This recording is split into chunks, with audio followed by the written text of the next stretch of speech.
Imagine this, kapag palaging nasisira ang makina ng sasakyan nyo, do you keep trying to fix that broken engine? Or do you finally accept na kailangan mo na ng bagong kotse? That's the exact core conflict na inaharap natin araw-araw sa Lean Six Sigma. Today, we're tearing down the two most critical roadmaps used to solve complex operational bottlenecks, DMAIC and DMADV. Let's get right to it. Sa Lean Six Sigma, the logic is actually pretty simple. You have to pick the right roadmap. Walang hulaan dito. Kung meron kang existing process na palpak, let's say a faulty BPO ticketing system, we use DMAIC. That's define, measure, analyze, improve, and control to fix it. But on the flip side, we use DMADV, where we design and verify kung kailangan nating bumuo ng completely new process. The whole point here is to prevent wasted time. You don't want to spend 6 months fixing a broken process na kailangan naman palang palitan entirely. So ano nga ba talaga itong project roadmap? Basically, it's our structured approach sa bawat project natin to guarantee quality and efficiency. Kapag nasa high-volume environments tayo, like huge logistics pipelines or big call centers dito sa Pilipinas, hindi pwede yung puro band-aid solutions lang, right? A formal roadmap guides your entire team toward sustained operational impact, ensuring that every single step is calculated and data-driven. Let's break down the first one, DMAIC. For DMAIC, we always start with Phase 1, Define. Dito natin pinipiga kung ano ba talaga yung problema, ang tinatawag nating why. We set our goals and define the strict requirements based on what leadership needs and, of course, our budget. As a modern master black belt, I highly recommend leveraging tools like Microsoft Planner for this. Nakakatulong ito immensely para i-track yung project goals from day one, ensuring every requirement is mapped out properly. And once defined, we need to validate. That brings us right into Phase 2, Measure. Dito na talaga magsisimula yung heavy lifting because you absolutely cannot validate assumptions without actual data. Dito tayo kumukuha ng current performance baseline. Imbes na mag-manual tally na super time-consuming, this is where we query raw operational data. Ginagamitan natin ng Microsoft Power BI to visualize those complex data points easily. This way, we objectively see kung tama ba yung problem statement na ginawa natin nung define phase. Pag may data na tayo, it's time to make sense of it all. Moving on to Phase 3, Analyze. Dito natin hahanapin ang mga vital few causes. Ito yung mga sikat na X's na nagdudulot ng problema sa Y natin. We apply statistical analysis and the Pareto principle para matest natin kung totoo ba yung hypothesis natin. Dito natin hinihiwalay ang mga simpleng symptoms lang mula sa totoong root cause ng inyong operational bottleneck. Pero bago tayo mag-jump into fixing things, there is a very critical moment na pwedeng mangyari. And this is what we call the pivot. Minsan, habang nasa kalagitnaan tayo ng define, measure o analyze stages, biglang marerealize ng team na, wait, beyond saving na pala itong process na ito. Hindi na kaya ng simpleng improvement. The process literally needs to be completely replaced para ma-meet ang customer satisfaction goals. Kapag nangyari ito, we must shift our entire methodology.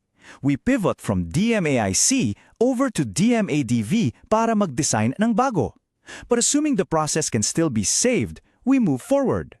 So, para sa mga prosesong kaya pang isalba, we land on Phase 4 of DMAIC, Improve. Dito natin kinukuha yung na-identify nating root cause, and we actively test solutions to destroy it. We use statistics and real-world observation para ma-standardize natin ang mga fixes and get them ready for a daily production rollout. You test, you refine, and you make absolutely sure na gumagana yung improved process bago ito i-deploy sa buong floor. Finally, we hit Phase 5, Control. Dito natin nilalatag yung safeguards. We establish strict standards at ibabalik na natin yung improved process sa process owner. Ang ultimate goal natin? Maintain the improvements. Para hindi na bumalik ang team sa dating sirang proseso, magandang i-integrate ang Microsoft Power Automate dito. By automating the controls, locked in ang daily ops sa bagong standard. Now, paano naman kung nag-pivot tayo kanina? Balikan natin yung pivot. Kung na-realize natin kailangan natin ng bagong kotse, we use DMADV, meaning Phase 4 is now design. Contrast this closely with the improve phase. Dito, Hindi tayo nag-aayos ng lumang kalat. We are actively building completely new infrastructure. Imagine, trying to launch a brand new Gcash feature na hindi pa talaga nag-exist. You have to map out entirely new workflows, put fresh systems in place, and build it strictly around customer requirements. And naturally, the final phase for DMADV is verify. Bago natin i-turn over itong bagong gawang proseso sa operations, we test it relentlessly. Tinitiyak natin na ang bagong system na ito actually hits all the rigorous performance benchmarks na sinet natin sa umpisa. Once verified, tsaka pa lang natin ita-transition to the daily work environment. But listen, designing something entirely new carries heavy responsibilities.